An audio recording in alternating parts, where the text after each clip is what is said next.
तर मुंबईच्या उपनगर भागामध्ये सुद्धा विसर्जन सोहळा सुरू आहे। गणरायाला निरोप दिला जातोय। ही दृश्य आपण पाहतोय, ढोल ताशाचा गजर या विसर्जन मिरवणुकीत दिसतोय।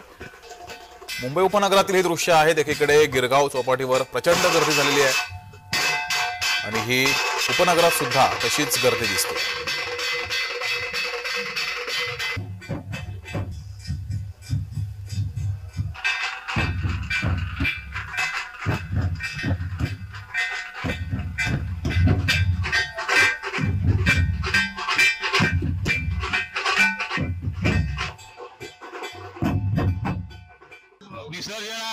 आज विसर्जन आहे, पण कसं आहे की भाऊक हा क्षण असला तरी एक गणेश उत्सव आहे, आनंदाचा क्षण आहे।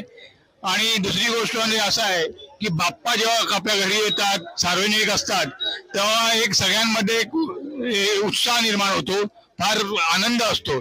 त्यामुळे गणपती बाप्पाचं येणं हे सगळ्या भाविकांसाठी एक उत्तम हे असतं।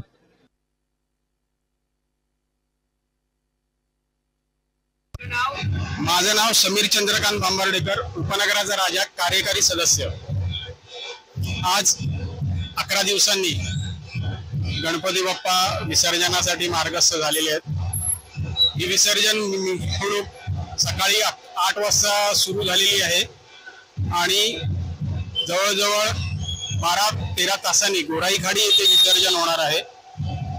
गणपती बाप्पा गोराईखाडी येथे साधारण 11:30-12 वाजता पोहोचतील आणि विसर्जन होईल।